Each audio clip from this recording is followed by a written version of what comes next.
Olá, as boas-vindas a você. Este é o podcast Radar Direitos Humanos, um podcast do Departamento de Advocacy da Diocese Anglicana de Brasília, Igreja Episcopal Anglicana do Brasil.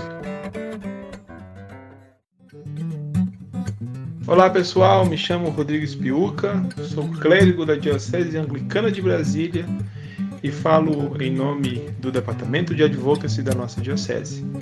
Dou as boas-vindas a todas e a todos vocês para o nosso episódio do podcast Radar Direitos Humanos, onde teremos oportunidade de aprender um pouco mais e de conversar a respeito das relações entre a nossa Igreja Episcopal Anglicana do Brasil e os direitos humanos. E hoje nós temos a alegria de receber conosco o Bispo Jorge Pina Cabral, da Igreja Lusitana e coordenador da rede lusófona da Comunhão Anglicana. Bispo Jorge, seja muito bem-vindo ao nosso podcast. É uma alegria ter o senhor aqui conosco na Diocese Anglicana de Brasília. Muito obrigado, Reverendo Rodrigo, e ouvintes também da Diocese Companheira de Brasília. Para mim, agradeço a oportunidade que me dão e para mim é uma imensa alegria poder estar convosco e estreitarmos assim os laços também que nos unem. Uma saudação amiga para todos. Muito obrigado, Bispo. O tema do nosso diálogo hoje é exatamente a rede lusófona da Igreja Anglicana, da Comunhão Anglicana em todo o mundo. Nós tivemos recentemente a realização da Conferência de Lambert, agora em 2022, e gostaria de começar esse diálogo com o senhor. Se o senhor pudesse nos explicar, qual a estrutura da rede lusófona da Comunhão Anglicana? Sim, a rede lusófona da Comunhão Anglicana foi constituída precisamente em 2016, na sequência de um encontro realizado no Brasil, na cidade do Recife. E como o próprio nome indica, ela é uma rede, ou seja, assenta muito a sua atuação na partilha, na informação, no conhecimento de realidades que se unem, e neste caso que se unem por dois motivos. São as igrejas anglicanas de língua portuguesa, daí ser a rede lusófona. E as redes, os chamados networks, constituem hoje uma realidade muito viva da comunhão anglicana. Hoje há dezenas e dezenas de networks, de redes, que trabalham, digamos, por setores, por áreas de missão e que procuram, acima de tudo, estreitar a ligação entre realidades da comunhão anglicana. E por isso a rede lusófona da comunhão anglicana engloba as igrejas anglicanas que têm o português como língua oficial. Elas são a Igreja Episcopal Anglicana do Brasil, a Igreja Lusitana em Portugal e a Igreja Anglicana de Moçambique e Angola. Ou seja, esta rede lusófona anglicana está presente em 4 países, Brasil, Portugal, Angola e Moçambique, e em 3 continentes, o Brasil, Europa e África. E por isso a rede foi constituiu-se um grupo coordenador englobando membros das diversas igrejas. Neste momento, da parte do Brasil, a Bispa Magda faz parte também da comissão coordenadora. E depois eu próprio faço parte, e depois temos o Bispo Vicente de Moçambique e 2 reverendos, um de Angola e outro também de Moçambique, que constituem o núcleo organizador. Esse núcleo coordenador, depois, desde 2016, que a rede se foi, digamos, estruturando, era de certo modo uma novidade para as nossas igrejas, e a rede foi estruturando-se e foi surgindo uma realidade muito bonita, que foi nós percebermos que no seio da comunhão anglicana, da nossa querida comunhão anglicana, há uma realidade que está a ganhar cada vez mais a expressão, que é precisamente a lusofonia. Se nós entendermos do ponto de vista cultural e eclesial a lusofonia como sendo uma comunhão linguística, uma comunhão cultural, uma comunhão de uma história que nos une, que também nos religa, nós percebemos que há uma riqueza muito grande a ser explorada e também aproveitada. Ora, a rede tem sido, de certo modo, uma novidade que se tem vindo a impor à missão das nossas igrejas. E então, essa rede lusófona foi criando, digamos, 4 áreas de missão. Criaram-se 4 áreas de missão. A primeira área tem a ver precisamente com a questão da sustentabilidade e integridade da criação. No tempo em que vivemos, nós sabemos que um dos eixos de missão anglicano tem a ver com tudo aquilo que as igrejas podem fazer e devem fazer para a sustentabilidade da criação que nos foi confiada por Deus. Uma segunda área tem a ver precisamente com o trabalho de educação cristã e teológica. Portanto, há toda uma riqueza cultural, teológica, que cada igreja possui, que deve ser partilhada no fazer crescer o clero e o povo de Deus na sua compreensão daquilo que é a missão da igreja. Portanto, essa é a segunda área, a área da educação cristã e teológica. Uma terceira área foi dada prioridade também à juventude e às mulheres, ou seja, grupos constituintes da nossa igreja que, por razões diversas, ocupam um papel também muito especial. As mulheres, que em muitos casos são a sustentabilidade das nossas igrejas, e a própria juventude, que é não só o futuro, como é também o presente também da missão da igreja que somos. Uma outra área também muito importante é a área, digamos, da diaconia, a área do serviço social e do nosso compromisso enquanto igrejas e enquanto cristãos para sociedades mais justas, equitativas, sociedades onde possa haver uma distribuição da riqueza, onde possa haver uma partilha de recursos também das diversas igrejas. E depois de tudo isto, a nível de rede, só pode trabalhar aprimorando precisamente a área da comunicação.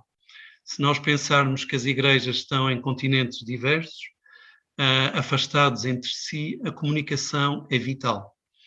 E, nesse sentido, a comunicação tem sido feita com altos e baixos, mas com muitas partilhas também entre as diferentes realidades que somos nos diferentes continentes e nos diferentes países.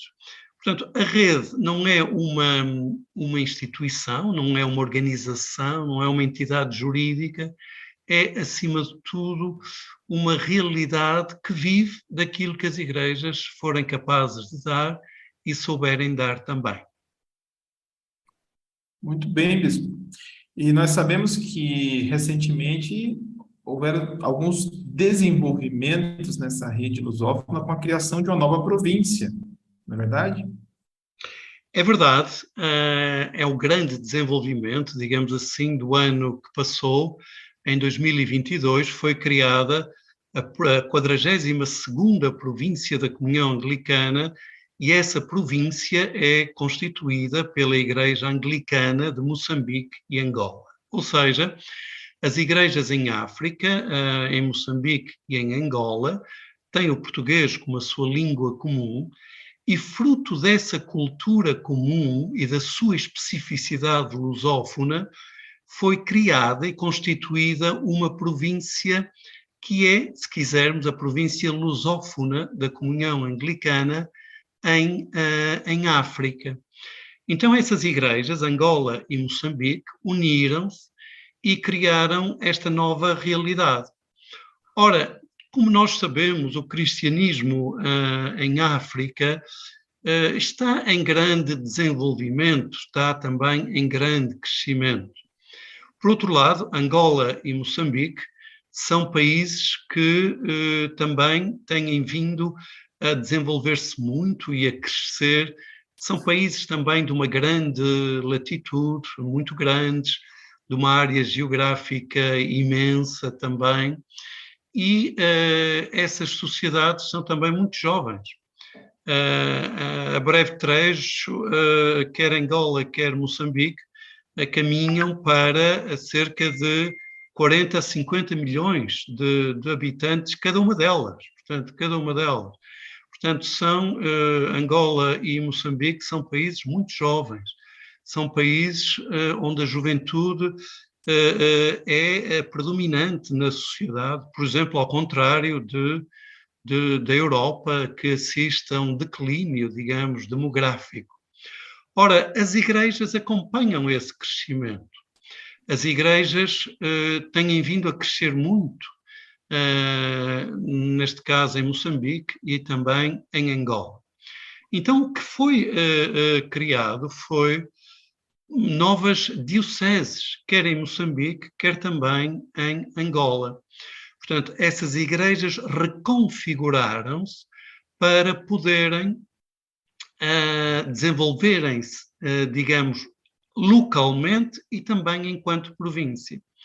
Então, no ano passado, foi um processo muito exigente que essas igrejas desenvolveram. Eu estive envolvido, digamos, como também coordenador da rede lusófona, eu dei o meu contributo, fiz parte do grupo que acompanhou, a nível da comunhão anglicana, a constituição dessa província. Então, em Moçambique foram criadas 8 dioceses. Já existiam 4, criaram mais 4. E em Angola havia apenas uma diocese e foram criadas 5 dioceses. Ou seja, neste momento nós temos 13 dioceses que são, e para que isso acontecesse, também foram eleitos bispos e sagrados novos bispos. Portanto, eu queria que o nosso ouvinte imaginasse o trabalho que estes nossos irmãos tiveram de constituição de realidades eclesiais novas, quer a nível de dioceses, quer a nível da eleição de novos bispos, novas estruturas, novos cânones da Igreja, e depois, a nível mais global, a criação de uma nova província anglicana. Ora, nós acompanhamos, nós enquanto rede demos também o nosso apoio e recentemente foi muito bonito nós vermos que os novos bispos ou bispas com os seus cônjuges estiveram presentes na Conferência de Lambeth que se realizou recentemente em Inglaterra. Bispo Jorge, o principal tema de atenção desse podcast é exatamente a relação entre os direitos humanos e a religiosidade. Agora eu te pergunto, partindo da premissa que a rede lusófona está organizada com igrejas localizadas em 3 continentes distintos, com culturas, não é, muito peculiares e distintas, na tua perspectiva como coordenador da rede lusófona, quais seriam as possíveis ações ou os temas de direitos humanos que a rede poderia auxiliar ou promover nesse contexto de reunião de igrejas com a língua portuguesa? Olha, eu acho que há um aspecto, Reverendo Rodrigo, que é muito importante. Nós só podemos cooperar e podemos, de certo modo, partilhar os recursos que Deus nos deu, sejam eles espirituais, sejam eles materiais ou de outra natureza, se também nós nos conhecermos. E neste sentido, eu vejo que nós temos que conhecer a realidade social, política, cultural que assiste em cada um destes 4 países onde a rede está comprometida, não é? Realmente nós percebemos, por exemplo, o Brasil vai agora a eleições. É uma realidade própria, muito complexa, que o Brasil está a viver e que tem que ser compreendida também pelas outras igrejas. Por sua vez, Angola teve agora recentemente eleições presidenciais, onde também se assistiu a uma bipolarização muito grande entre o partido do poder, o MPLA, e a oposição, a UNITA. Moçambique está também a viver um período de grande desenvolvimento e também de grande questionamento político, porque quer Angola, quer Moçambique, são países que estiveram submetidos primeiro à colonização, depois da sua libertação, viveram os períodos de guerras civis, que foram também muito marcadas, e depois dessas guerras civis, por exemplo, Moçambique, onde eu tive como observador nas primeiras eleições moçambicanas, só em 94 teve as primeiras eleições livres. Ora, são sociedades onde agora a democracia tem que dar novos passos e onde cá está a população jovem, agora mais formada e também mais exigente politicamente, essa população quer também uma democracia mais plural. E, portanto, quer Angola, quer Moçambique estão a viver também períodos muito particulares do seu contexto social e político. Por sua vez, Portugal está inserido, digamos, num contexto democrático, poderemos dizer, mais estável, mas não menos exigente também, não menos exigente.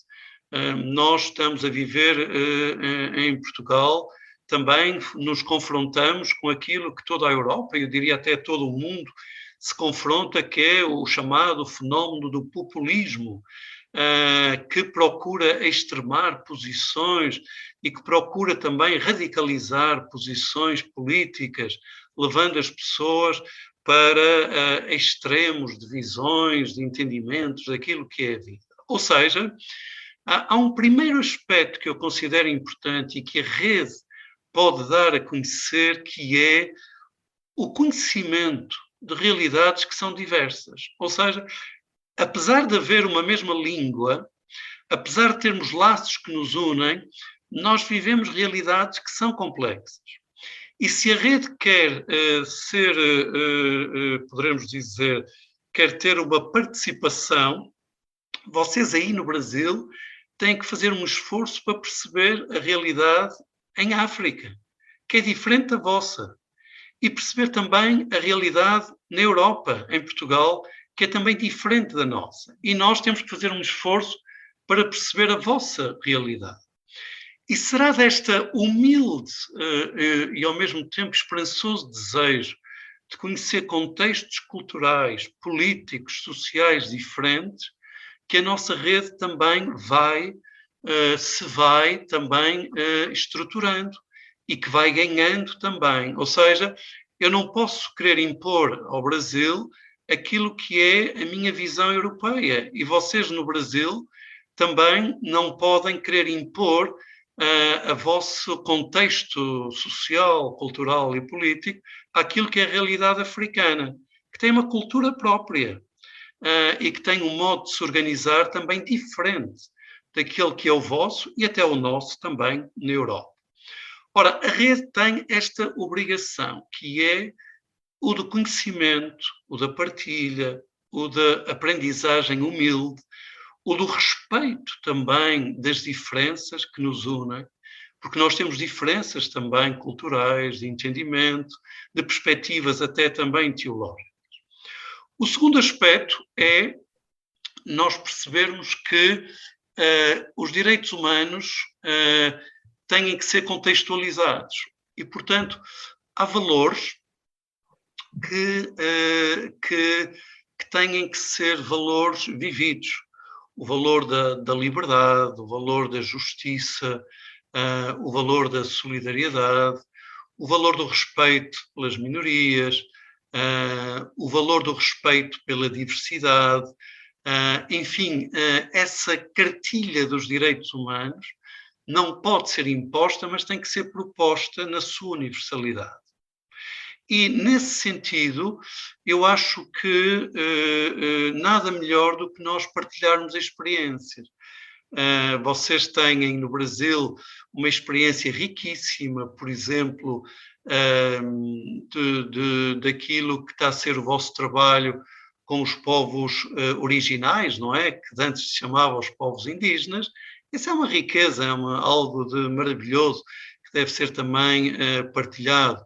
Por sua vez, a Angola e Moçambique têm uma riqueza enorme, que é do modo como eles próprios foram desenvolvendo uma resiliência a constantes adversidades, por vezes a governos totalitários, a desastres naturais enormes, que devastaram populações, que devastaram infraestruturas das igrejas, e essas igrejas vivem um sentido de resiliência, sempre na procura do respeito, da ajuda do próximo e também da criação de aspectos que promovam a dignidade humana.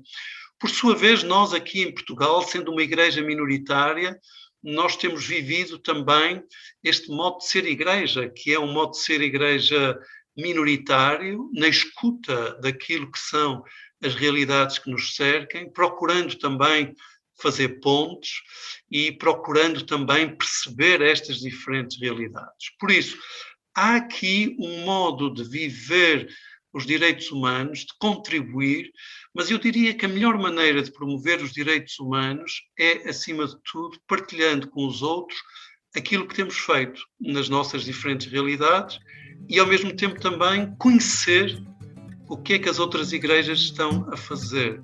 Portanto, é um dar e um receber. Muito obrigado, Bispo Jorge, pelas tuas reflexões e provocações acerca da integração entre as nossas igrejas da rede lusófona.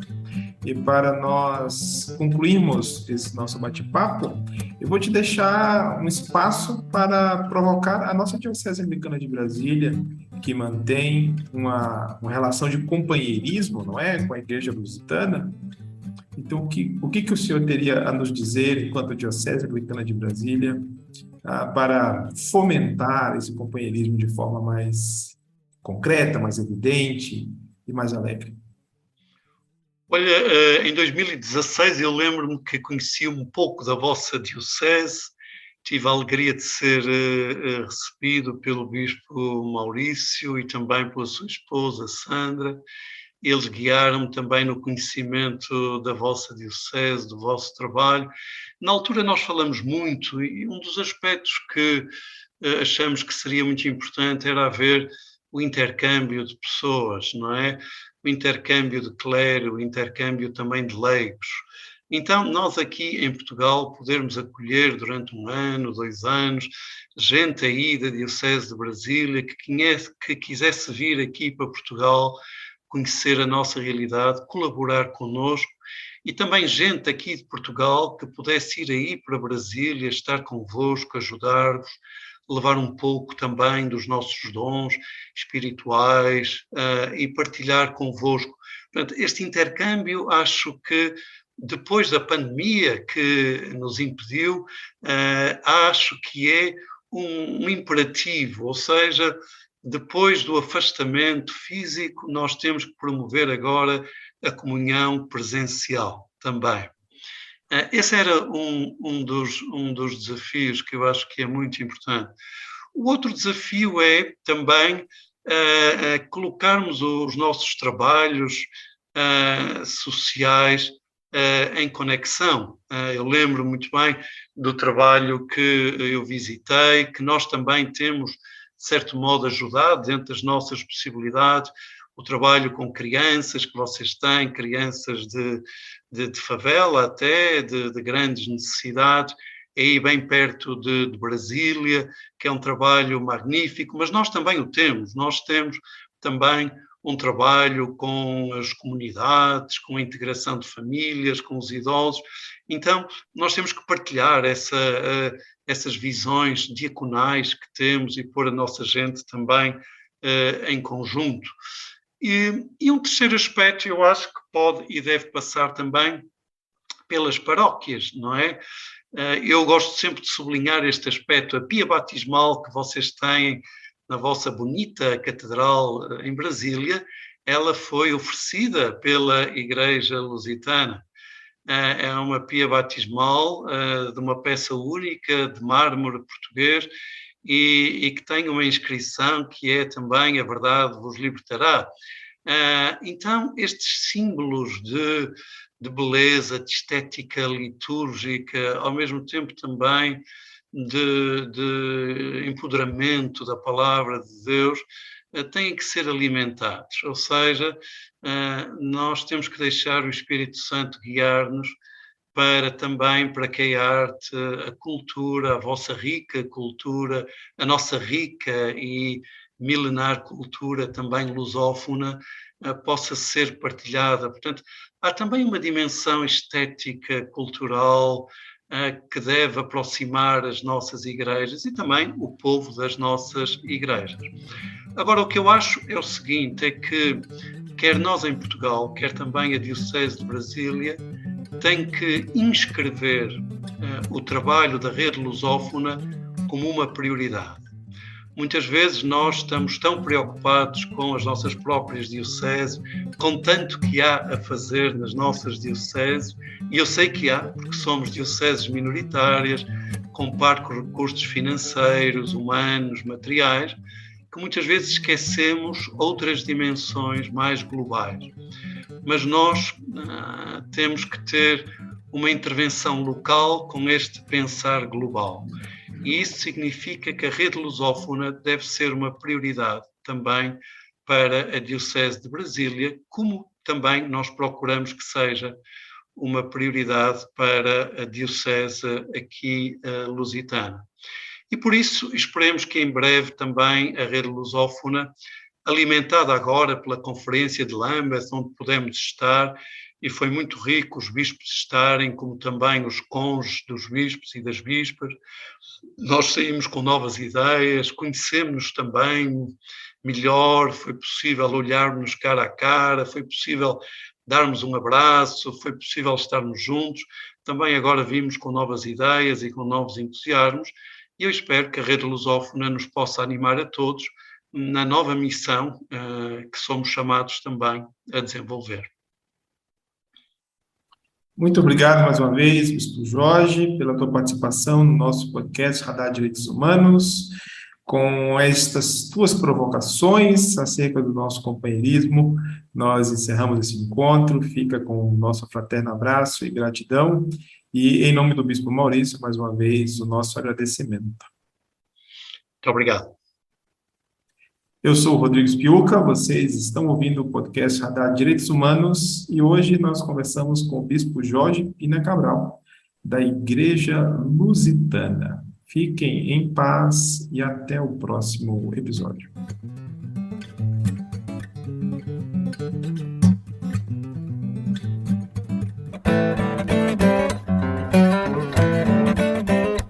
E é isso por hoje, pessoal. Fiquemos na paz e até a semana que vem. Este foi o podcast Radar Direitos Humanos, da Diocese Anglicana de Brasília, Igreja Episcopal Anglicana do Brasil. Produção e apresentação, Reverendo Rodrigo Spiuca. Edição do Reverendo Isaías Torquato e direção-geral do Bispo Maurício Andrade. Se você quiser entrar em contato conosco, você pode nos encontrar pelas mídias sociais, no Spotify, no Google Podcast e no agregador de podcast de sua preferência. E pelo telefone 61 3443 4305 e pela hashtag Radar Direitos Humanos. Até o nosso próximo encontro.